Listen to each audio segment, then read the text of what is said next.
ಬೆಟ್ಟಪ್ಪ ಅವ್ರ ಅಪ್ಪನ ಜೊತೆ ರಾಜಿ ಆಗ್ಬಿಟ್ರೆ ಜಮೀನ್ದಾರ ವಂಶಕ್ಕೆ ಆನೆ ಬಲ ಬಂದ್ಬಿಡ್ತೈತೆ. ಆಮೇಲೆ ಅವ್ರನ್ನ ಯಾರು ಅಲ್ಲಾಡ್ಸಕ್ ಹಾಕಿಲ್ಲ, ಅವ್ರಿಗಿನ ದೊಡ್ಡವ್ರು ಯಾರು ಇರಕ್ಕಿಲ್ಲ. ನೀವೆಲ್ಲ ಸೇರ್ಕೊಂಡು ಅವ್ನು ಬರುವಾಗ ಹೋಗಕ್ಲ ಸುಮ್ನೆ ಮರ್ಯಾದೆ ಕೊಟ್ಟು ಅವನ್ನ ದೊಡ್ಡವ್ನು ಮಾಡ್ಬಿಟ್ಟಿದೀರಿ. ಬಿಟ್ಟಾಕಿ ಆ ವಿಷಯನ. ಇದು ಒಳ್ಳೆ ಸಮಯ ದೇವ್ರು. ನೀವು ನಮ್ ಕೈ ಮಿಲಾಯಿಸಿದ್ರೆ ನಾವ್ ಆ ವಂಶನ ಸರ್ವನಾಶ ಮಾಡ್ಬಿಡ್ತೀವಿ. ಹಾಗ ನೀವೇ ತಾನೇ ದೊಡ್ಡವ್ರು. ನಾನ್ ಅನ್ಕೊಂಡಂಗೆ ಸೇರ್ ತೀರ್ಸ್ಕೋಬಹುದು. ನೀವ್ ಯಾವ ಸೇಡ್ ತೀರ್ಸ್ಕೊಂತೀರಿ? ನಮ್ಮ ಅಕ್ಕನ ಸಾವುಗ ಅವನೇ ಕಲ್ಲ ಕಾರಣ. ಅವತ್ ಒಂದು ಮಾತು ಸತ್ಯ ಏನಂತ ಹೇಳ್ಬಿಟ್ಟಿದ್ರೆ ನಮ್ಮ ಅಕ್ಕ ಸಾಯ್ತಾ ಇರ್ಲಿಲ್ಲ. ತಬ್ಲಿ ಮಗ ಅಂತ ಬೆಟ್ಟಂತ ಕಮ್ಮನ್ ಸಾಕೊಂಡ್ರೆ ಸಾಕಿದ್ ನೀರ್ ತಿಳ್ದೆ ನನಗೆ ಕೈ ಕೊಟ್ಟು ಹೋಯ್ತಾ ಅವನು. ಹೋಗ್ರೆ ಎಲ್ಲಿಂದ? ಅವತ್ ನಿಮ್ ಮನೆಗೆ ಹೆಣ್ ಕೇಳಕ್ ಬಂದಾಗ ಎಲ್ಲಾ ಸೇರ್ಕೊಂಡು ಅವಮಾನ ಮಾಡಿ ಕಳ್ಸಿದ್ರಿ. ಅಯ್ಯಯ್ಯ ಅವಮಾನ ಮಾಡಿದ್ ಬೆಟ್ಟ ತಾನೆ, ನಾವಲ್ವಲ್ಲ. ಈಗೇನು ನಿಮ್ ಮನೆಗೆ ಹೆಣ್ಬೇಕು ಅಷ್ಟೇ ತಾನೆ? ಅವಳು ನನ್ನ ಮಗಳು. ನಾಳೆ ಬೆಳಗ್ಗೆ ನಿನ್ ಮನೆ ಕರ್ಕೊಂಡ್ ಬಂದ್ ಬಿಟ್ಟು ಹೋಗ್ತೀನಿ, ಆಯ್ತಾ? ಇನ್ನೇನಯ್ಯ, ನೀ ನನ್ ಬೀಗ ಆದ್ಮೇಲೆ ನನ್ ಕಷ್ಟ ಸುಖ ಎಲ್ಲ ನಿಂದೆಯ್ಯ. ಮಿಲಾಯಿಸಾತು. ಮಿಲಾಯಿಸು ಹಂಗೆ.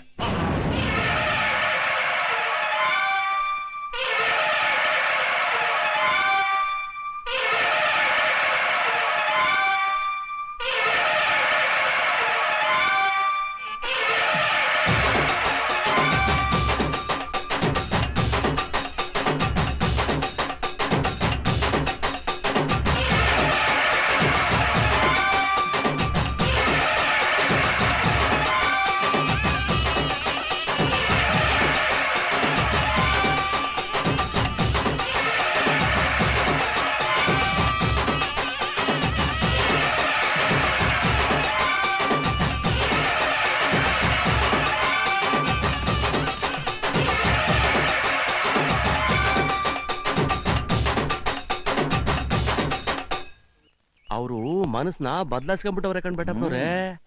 ಮಗಿನಂಗ ಆಗ್ಬಿಟ್ಟವ್ರೆ. ಇನ್ನೇನ್ ಪೂಜೆ ಶುರು ಆಗ್ತೈತೆ, ನೀವ್ ಬರೋದ್ನೇ ಕಾಯ್ತಾವ್ರೆ. ಏಯ್, ಚಿಕ್ಕ ವಯಸ್ಸಿನಾಗೆ ನನಗೆ ಕಿವಿ ಚುಚ್ಚವ್ರೆ. ಈ ವಯಸ್ಸಿನಾಗ ಚುಚ್ಚೋಕ್ ಬರ್ಬೇಡಿ ಅಂತ ಒಳ್ಳೆ ಗುಣ ಅವನ್ ಗಿದ್ದಿದ್ರೆ ಅವನಾಗೆ ಬಂದ್ ಕರಿಬೋದಾಗಿತ್ತಲ್ಲ. ನಿಮ್ಮನ್ ಯಾಕೆ ಕಳಿಸ್ಬೇಕು? ಜಮೀನ್ದಾರ್ರೆ, ಬೆಟ್ಟಪ್ಪನವ್ರು ಬರಲ್ವಂತೆ. ಸುಮ್ಮನೆ ಅವ್ರನ್ನ ಕಾಯೋದ್ರಲ್ಲಿ ಪ್ರಯೋಜನ ಇಲ್ಲ. ನೀವ್ ಆಸೆ ಪಟ್ಟಂಗೆ ನಿಮ್ ಮನಸ್ಸಲ್ಲಿ ಇದ್ದಂಗೆ ಅವ್ರಿಗೆ ಕೊಟ್ಬಿಡಿ.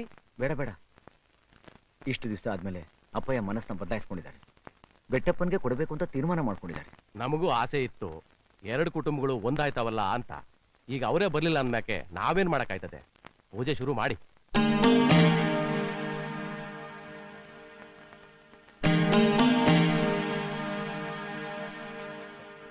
ಮಗ, ನಾವು ಊರಿಗೆ ಯಾವತ್ತು ಒಳ್ಳೇದನ್ನೇ ಬಯಸ್ಬೇಕು.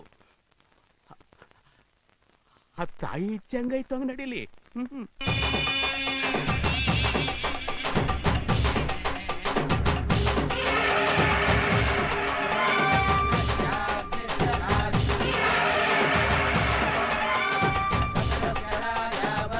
ಏನೇ ನಿಂತ ಯಾರ ಉಂಟಾಗ್ತಾವ್ರಲ್ಲ, ಸ್ವಲ್ಪ ತಡ್ಕಳಯ್ಯ.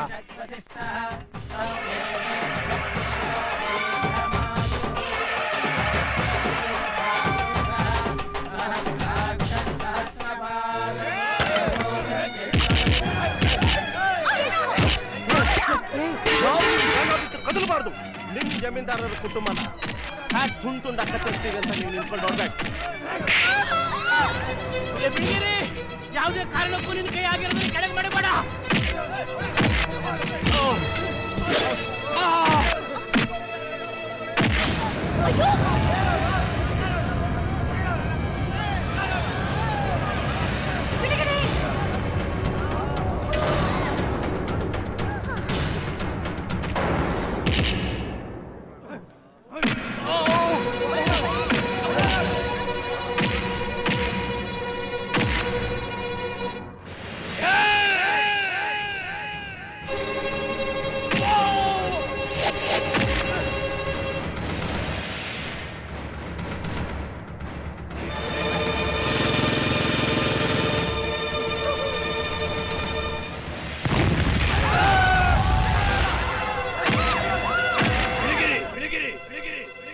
ಪೂರ್ಣಕುಮಾರ ಕೆಳಗಡೆ ಇಡಬೇಡ ಅಂತ ಹೇಳವ್ರೆ.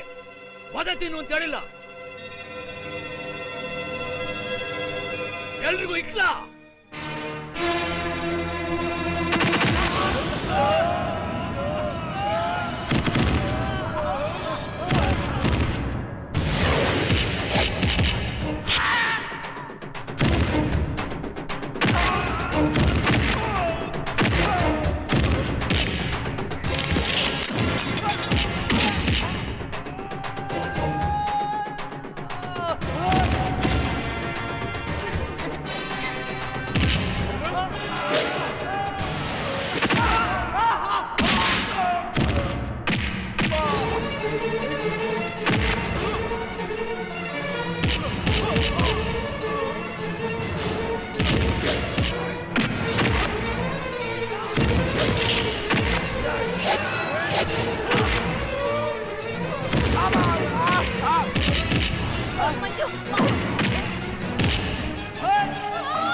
ಬಿಟ್ಟಿಲ್ಲ. ನಮ್ಮ ಅಪ್ಪನ್ ಸಾಯಿಸೋಕ್ ಬಂದಿರೋ ನಿನ್ನನ್ನ ನಾ ಜೀವ ಸಹಿತ ಉಳ್ಸಕ್ಕಿಲ್ಲ.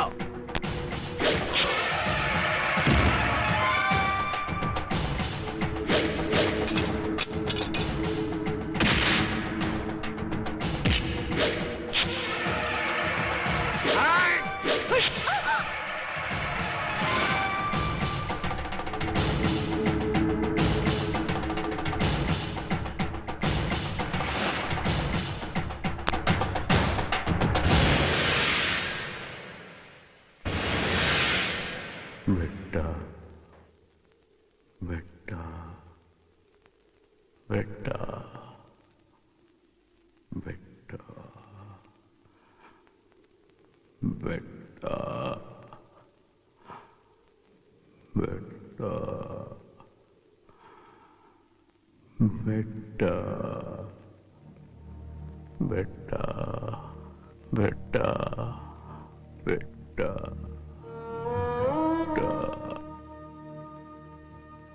ಬೆಟ್ಟ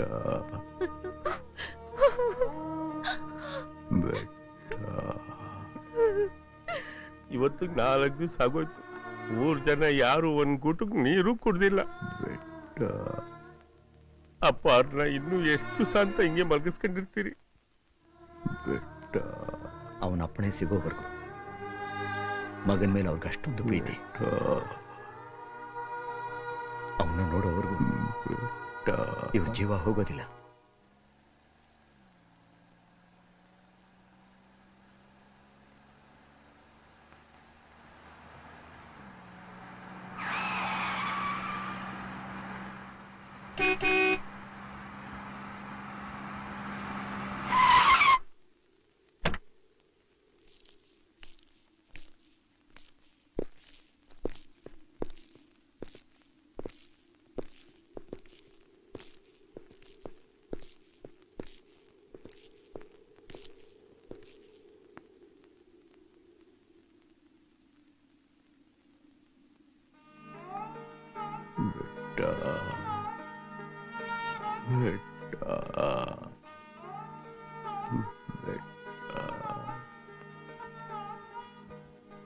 ಬೆಟ್ಟ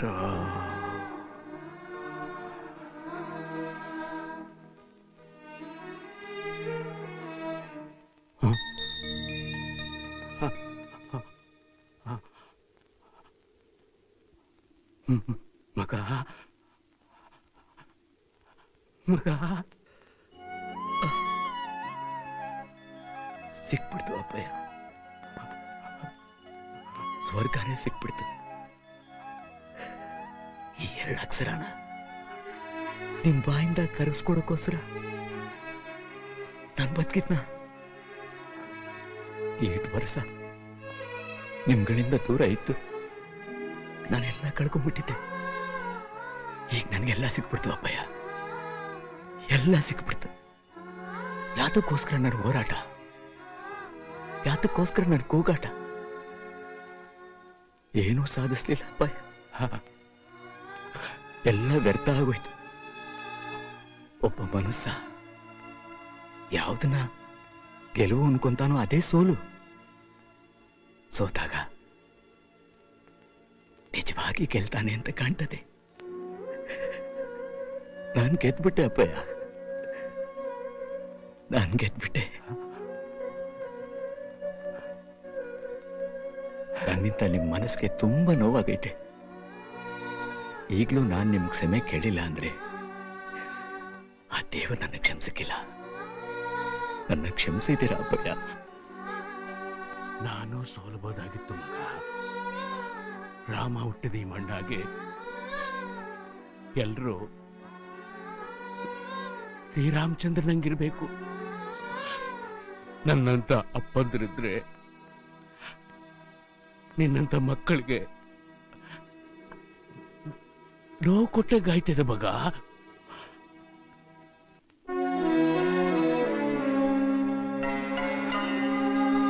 ತಗೋ ಮಗ.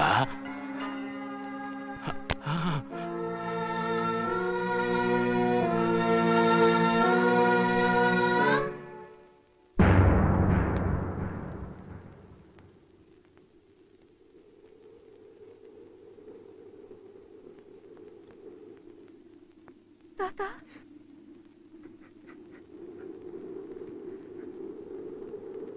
ತಬ್ಬಲಿ ದೊರೆ ನೀನು ರಾಜ್ಯವಿಲ್ಲಿ ಇಲ್ಲ,